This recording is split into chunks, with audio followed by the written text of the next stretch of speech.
नमस्कार, प्रणाम, जय हिंद। मैं कल्पेश वैष्णव। आज मिलते हैं एक नई वीडियो के साथ जिसमें हम बात करेंगे एक ऐसी शिक्षण संस्था जिसने 6 साल के भीतर शिक्षा के माध्यम से ग्रामीण इलाके ही नहीं अपितु शहरी इलाकों में भी अपने नाम का परचम फहराया है। यह संस्था राजसमंद जिले में खमनोर तहसील की एक छोटी सी ग्राम पंचायत मचिंद के राजस्व गांव कराई में स्थित है, जिसका पूरा नाम है महारुद्र एकेडमी कराई। शॉर्ट फॉर्म में कहूँ तो आपको पहले अवगत करा दूं कि इस संस्था की 2 शाखाएं हैं। मुख्य शाखा कराई में स्थित है एवं दूसरी शाखा कराई से 10 किलोमीटर एक गांव है सेमा, वहां पर स्थित है। तो आइए आज रूबरू होते हैं इस विद्यालय की संचालिका मैम मीनाक्षी जी पुरोहित से कि किस तरह उन्होंने एक किराए के मकान में एक प्राइमरी विद्यालय की शुरुआत की और आज अपने खुद के स्वयं के बलबूते पर इतने बड़े भवन का निर्माण किया और अब यह विद्यालय प्राइमरी विद्यालय न रहकर एक सेकेंडरी विद्यालय के रूप में परिवर्तित होने जा रहा है। तो आइए आज मिलते हैं मीनाक्षी जी पुरोहित से और जानते हैं कि किस तरह इन्होंने इस विद्यालय को बनाने में अपने संघर्ष भरे दिनों की यात्रा की एवं यहाँ के बच्चों की शिक्षा के लिए इन्होंने क्या क्या सुविधाएं प्रोवाइड कर रखी है एवं यहाँ के छात्र छात्राओं का वातावरण एवं बेसिक आधार किस तरीके का है, इसके बारे में जानेंगे। धन्यवाद।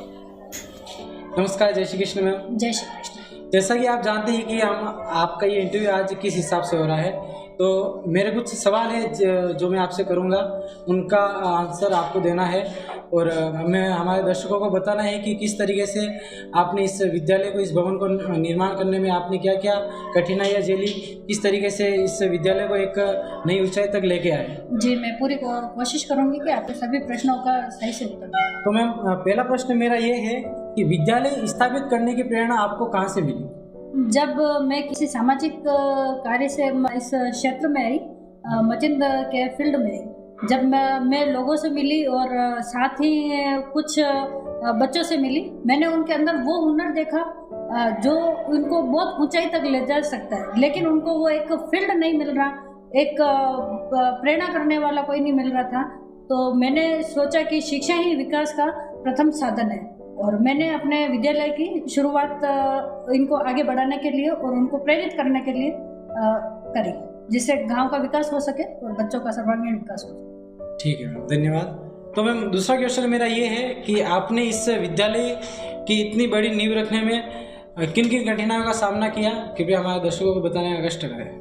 विद्यालय की नींव रखने में सर्वप्रथम जो मेरे विद्यालय से इस कार्य क्षेत्र का जो डिस्टेंस था वो 25 किलोमीटर है, जो दूरी तय करना, सर्दी गर्मी बरसात कोई सा भी मौसम हो, लेकिन हमने वो दूरी तय करी।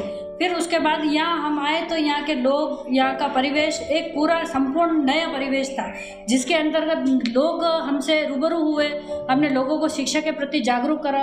लोग यहाँ शिक्षा के प्रति जागरूक नहीं थे, उनको बार बार शिक्षा के प्रति जागरूक करा और आज ये स्थिति है कि यहाँ के परिवेश में और लोगों के प्रति शिक्षा में बहुत डेवलपमेंट है। तो मैम, आगे की कड़ी में हम बढ़ेंगे और मेरा तीसरा क्वेश्चन ये है कि आपने अपने इस विद्यालय में बच्चों की बेहतर शिक्षा के लिए, उनके बेहतर भविष्य के लिए क्या क्या गतिविधियाँ एवं क्या क्या सुविधाएं उपलब्ध करवा रखी है? हमारे यहाँ पे बेस्ट स्कूल का स्टाफ है, जो सारा ट्रेंड टीचर है, बीएड एसटीसी, इसके साथ ही जो नर्सरी क्लास है, एलकेजी क्लास है, एचकेजी क्लास है, उनके लिए एक स्पेशल टीचर्स रखे हुए होते हैं जो बच्चों को एक्टिविटीज के साथ उनकी पढ़ाई करवाते हैं। एमआरए सिर्फ एक एजुकेशन शिक्षण संस्थान नहीं है, ये एमआरए बच्चों का सर्वांगीण विकास करने के लिए, जो शिक्षा के क्षेत्र में, खेल कूद में, पिछली बार जैसे हम बीम गए, मैं अपने जीवन में टूर्नामेंट पहली बार लेके गई जिसमें 560 स्कूलों ने पार्टिसिपेट करा था और मेरे कराई के बच्चों ने, सेमा के बच्चों ने इतना अच्छा प्रदर्शन करा। और लोक नृत्य में जो सभी जानते हैं कि एक आम है, गौरी नृत्य में प्रथम स्थान प्राप्त करा। वो प्रथम स्थान प्राप्त करना मेरे लिए इतना बड़ा गर्व था कि ये सब चीज़ें हो सकती है। और साथ ही स्कूल में 2 स्कूल की बसेस लगा रखी हैं जो पहले नहीं थी, और फर्नीचर है, फैसिलिटी सारी फर्नीचर की है, बसेस की है, साथ ही नवीन भवन का निर्माण करा है। नवीन भवन का निर्माण ये सिर्फ बच्चों की एजुकेशन को डेवलप करने के लिए। मैं चाहती हूँ कि मैं इन बच्चों के आने वाले फ्यूचर के लिए और ज़्यादा से ज़्यादा कोशिश करूँ और प्रयास करूँ। वैसे हम आपके स्कूल के बारे में सोशल मीडिया पर हमेशा एक्टिव रह के देखते हैं कि आपके बच्चों की गतिविधियाँ और एक्टिविटीज़ कैसी चल रही है, तो काफ़ी सुंदर है यहाँ की, और मैं आशा करता हूँ कि आगे भी आपकी एक्टिविटीज़ बच्चों के लिए अच्छी से अच्छी। जी बिल्कुल।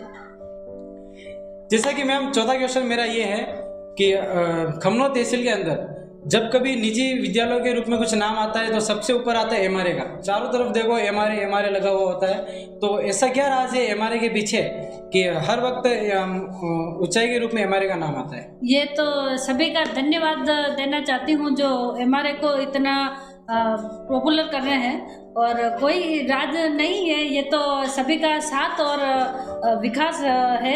यहाँ के जितने भी टीचर लगा रखे हैं, फैकल्टी लगा रखी, वो बहुत अच्छे फैकल्टी है। विद्यालय को विद्यालय नहीं समझ के अपना प्रथम कर्म समझते हैं और वो इतना बेस्ट देने की कोशिश करते हैं। इसमें चाहे स्कूल का स्टाफ आ गया, स्कूल के ड्राइवर आ गए, स्कूल के सारे बच्चे आ गए, सारे अपने विद्यालय का नाम रोशन करने में लगे हुए हैं। जब भी विद्यालय को ज़रूरत पड़ी, कुछ नया करने की कोशिश करी या फिर कुछ नया ज्ञान प्राप्त करने की कोशिश करी, तो हमारे विद्यालय के आचार्य चाणक्य जी है जो एक वर्तमान में शिक्षक भी हैं, और साथ ही वो ज्योतिषाचार्य, सिन्हा जी के ज्योतिषाचार्य डॉक्टर परेश जी नागर हैं, जिन्होंने इस बिल्डिंग के लिए, इस विद्यालय के लिए पिछले 6 साल 7 साल से वो अथक प्रयास कर रहे हैं, मेरे से ज़्यादा। और उनका रहता है कि इस विद्यालय का नाम रोशन करना है, हम इसके लिए ये कुछ नया करते हैं, ये नया करते हैं। साथ ही मेरा भाई मनोज राजगुरु और विद्यालय के प्रधान अध्यापक जो तिलकेश जी पुरोहित हैं, उन्होंने इस बिल्डिंग को, इस स्कूल के लिए, अपने इस बिल्डिंग को बनाने के लिए उन्होंने उसको खून पसीने और मेहनत से सींचा है।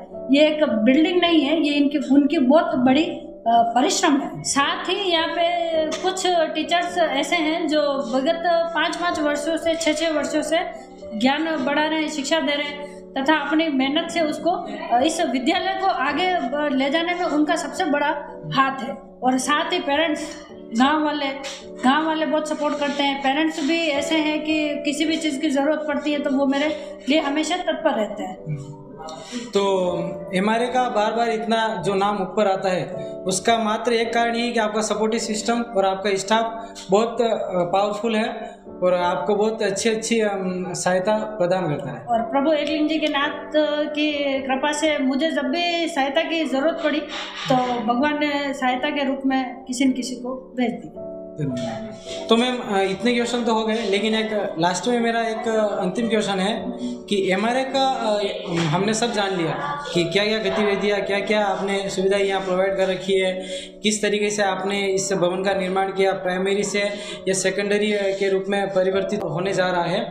तो अब अंतिम क्वेश्चन ये है मैम कि एमआरए का आगे का भविष्य क्या रहेगा, आप इसको किस रूप में देखना चाहते हैं? एमआरए का भविष्य बहुत ही उज्जवल है, और मैं जिस सत्र में यहाँ आई वहाँ तब लोग इतने डेवलपमेंट नहीं था, न लोगों के एजुकेशन के प्रति इतने जागरूक थे। आज भगवान की दया से लोग भी जागरूक हैं एजुकेशन की तरफ। और मैं इसको आज जब मैंने विद्यालय शुरू करा तो 2 बच्चों को एक किराए की बिल्डिंग में शुरू करा, जब हम टीचर 3 थे और पढ़ने वाले सिर्फ 2 थे। और धीरे धीरे ये विद्यालय का स्तर बढ़ता गया, 2 से 10 हुए, 15 हुए, 50 हुए, इधर स्टाफ बढ़ता गया और स्टाफ के और सभी के सहयोग से आज विद्यालय का नामांकन 350 हो गया है। और विद्यालय जो प्राइमरी एजुकेशन था और एक किराए की बिल्डिंग में चलता था, आज विद्यालय ने नवीन भवन का निर्माण करा है। ये बड़े गर्व की बात है और खुशी की बात भी है कि विद्यालय ने आज एक नवीन भवन का निर्माण करा है और बच्चों का नामांकन बढ़ा है।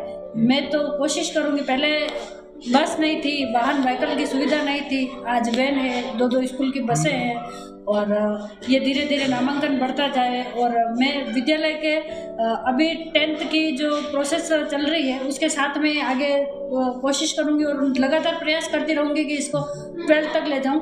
और एक मेरा विज़न है 2030 तक मैं एमआरए के लिए एक महाविद्यालय स्थापित करके इस संस्थान को दूँ। और प्रभु का आशीर्वाद रहा तो मैं इस सारे काम में सफल रही हूँ और लगातार प्रयास करूँगी कि मैं इस सफलता के कदम तक पहुँच जाऊँ और साथ ही गांव वालों का भी विकास होगा। एजुकेशन अगर बढ़ेगी तो सभी का विकास होगा। ठीक है मैम, आपकी इस इंटरव्यू को देखकर आपके ऊपर कुछ 2 लाइनें याद आ रही है कि लहरों से डरकर नौका पार नहीं होती और कोशिश करने वालों की कभी हार नहीं होती। धन्यवाद, मिलते हैं अगले वीडियो के साथ। तो आज हमने जाना कि हमारे में किस तरीके से मैम ने ये अपनी सारी गतिविधियाँ, अपनी सारी सुविधाएं और किस तरीके से उन्होंने एक किराए के मकान के साथ और आज अपने स्वयं के बलबूते पर इतने बड़े भवन का निर्माण किया और एक प्राइमरी स्कूल को सेकेंडरी स्कूल के रूप में परिवर्तित करने जा रहे हैं। तो आशा रही कि मैम का भविष्य उज्जवल रहे और प्रकाशवान रहे। जय हिंद, जय भारत।